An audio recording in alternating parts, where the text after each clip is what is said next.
Hey, what's up everybody, man? So, if you watch my channel, you already know that I come with a Browns recap video every single week, and I have not came with an Arizona Cardinals recap video because I felt like there was no need, you feel me? Instead of wasting my breath saying the same exact thing that I said last week, I feel like we should actually come to I feel like I should come here with a breakdown about the Browns' failures this season. So before we get into the video, I just want to say, if you're new to the channel, thanks for giving me a chance. If you like the video and you like the content, make sure you click the subscribe button at the end. I got everything from football and basketball. This is the channel you need to be at, so make sure you click the button. Now let's actually get into the video. So as the Browns are trying to finish out the season, it's fair to say that this was another disappointing season for the Browns and the fans. And it really hurts because this was supposed to be the year of change. The year that we make the playoffs and possibly contend for a Super Bowl. But according to many outsiders, we were being delusional. Well, I have the receipts to why us Browns fans were not delusional at all. Think about it. Last season, we went from 0-16 to 7-8-1, and we're in the playoff hunt. And realistically, if we had a good kicker and if the rest were not cheating us, we would have been 11-5 easily. Then on top of that, in the process of the progress we had last year, we fired Hugh Jackson, who had a 2 and what the fuck record in 2 years. So that means that we promoted Greg Williams to the head coaching job, and then we fired the offensive coordinator. So Freddie Kitchens, he stepped up out of nowhere, and he really helped out, as well as Greg Williams. This team began to build culture, chemistry, and they had attitude. And then on top of that, after an outstanding rookie year from Baker Mayfield, he looked like he could be our franchise quarterback without any questions, and he can only grow from there.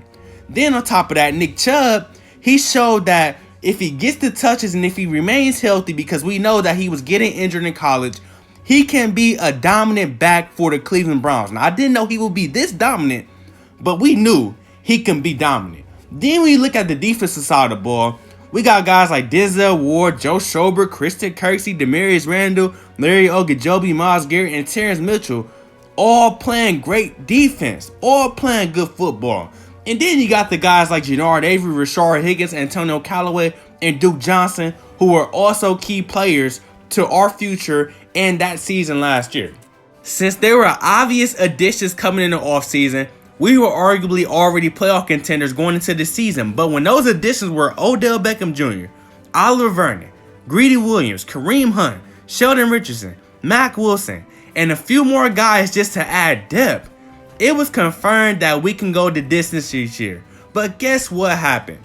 Number one, our O-line, which was one of our concerns, was suspect last year, you feel me? And we've done nothing to improve the obvious weakness. The tackles, Chris Hubbard and Greg Robinson, are just awful, you feel me? And so is everyone else that has, stepped up and tried to help out.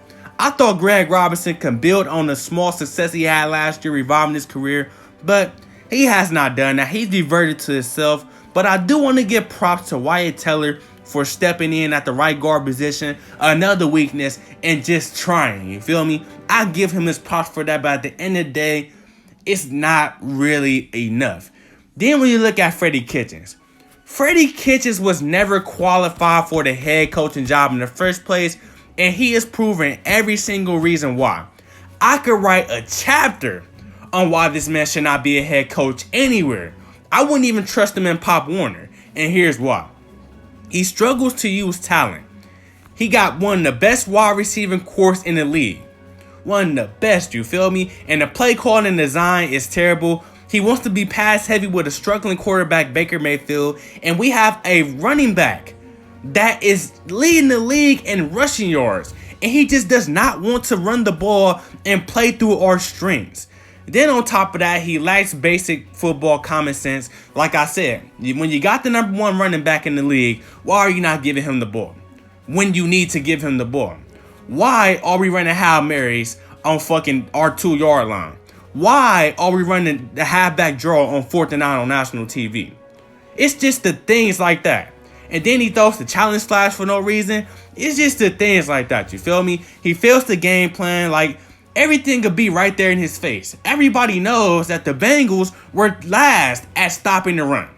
He failed to give Nick Chubb the ball. Dude ran the ball like 6 times in the first half, etc., etc. We can go on and on. Bad personnel. Tight ends are guarding elite defensive ends. Like, how's that going to work out? They're interacting like they don't know how to put Rashard Higgins on the field. A guy that was contributing last year and was one of Baker Mayfield's favorite targets. It's just not seeing the field. They don't know how to use him all of a sudden this season. And we can just go on and on, like the lack of discipline, but we cannot blame everything on Freddie Kitchens. That's the easy way out, you feel me? We have to at least give 25% of the blame to the players, starting with Baker Mayfield. Baker Mayfield has been bad. Everything that made him special in his rookie year has been absent. He's inefficient at rolling out and extending plays. He's very inaccurate. He struggles to read coverages. He stares down his targets. He makes bad decisions. He can't hit his checkdowns like he's supposed to. And threading the needle has turned into many interceptions this year. Then on top of that, our D-line has been very disappointing. We've been terrible at run stopping and rushing the quarterback. Now, I know that Myles Garrett has been gone for the past few games, but even when he was here, the D-line a lot of times have been disappointing. We just cannot get a push off the line. And Oliver Vernon, we should never trade it for him. When he was healthy, he hasn't really made a huge difference. Like, I would have rather kept Agba, even though Agba had injuries too, but I would have kept Agba rather than trade away, some stuff for Oliver Vernon, man. He's just not making the impact we need him to do off that opposite end of the D-line. Then we look at our cornerbacks. The corners have struggled. Greedy Williams is always stranded on islands, and he hasn't been greedy all year. He's constantly getting burnt. He's always playing the man and not the ball. He's giving up penalties, and he's skinny as shit. And he keeps getting injured. Same thing with Denzel Ward. Denzel Ward has regressed. He's supposed to be our lockdown corner moving forward, but he hasn't been locking shit down. He's been getting beat as well. He's been caught up playing the man, not the ball. And, he's just not been good this year, and he can't stay healthy. TJ Carey is garbage as fuck, and he should be banned from playing the outside corner forever. All he can play is nickel corner because when he plays the outside, he gets burnt. And his logic is, if a guy has a few steps on me, or if he's in better position than me, I'm just going to shove him, pull him, hold him, so they can try to help out the situation. Dude, they're going to throw the pass interference penalty, dude. He constantly pass interfering every single time it happens. And then, like I said, all those guys, they play the man and not the ball. So what do you expect? When the corners are doing that, of course you're going to be at disadvantage all season. Then Demarius Randall, he's been lost all year. Last year, he was like one of the best safeties in the league. This year, he can't cover nobody. He's literally letting guys catch the ball in his face. And we go on and on about that. And the dude also can't tackle like he was last year. And he was just benched a few games back for coaching decision. So there's things going on outside of the football that we don't know about. Then, gambling with an average strong safety has killed us due to injuries and just underperforming. And then our rookie Sheldrick Redwine that we drafted in like the 4th round, he has showed me why he hasn't been touching the field. He looks completely lost every single play. He can't tackle. He can't block shit. He's not really doing that good. Well, he's not doing a good job at covering after seeing him against the Bengals, bro.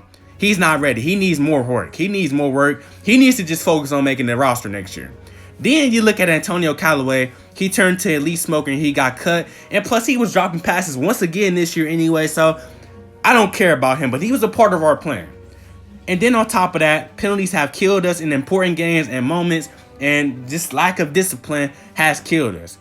And also the defense as a whole, just to cap it off, they just don't look physical. They're not trying. They're constantly missing tackles, and they can't shed blocks. So in result, we are currently 6-8, and we're going to week 16 with a pin and ass whooping to the Ravens and the season finale to the Cincinnati Bengals. Now we could finish 8-8, but we are likely to finish 7-9 and miss the playoffs.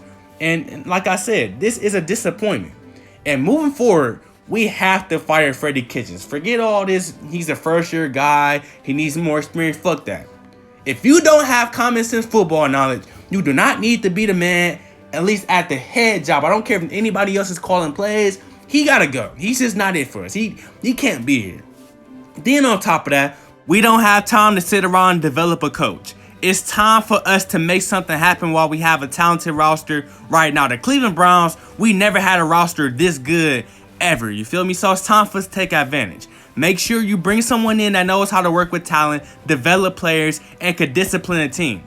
Bring in an offensive coordinator that also knows how to use the talent that's on the offense, because our offense should be our strong suit moving forward. Because, man, like I said, we can't afford to have another mediocre year next year. So that's pretty much all I gotta say. Then on top of that, John Dorsey, you need to draft better too, because you've been trying to bring in talent. You've done a good job at that, but some of these draft picks you gave up on, and they're just not performing. But like I said, that's all I gotta say. Let me know what you think about the video, what you think about the Browns, what you think about the season, all that. Let me know everything. Like, comment, subscribe, and I got more content coming soon.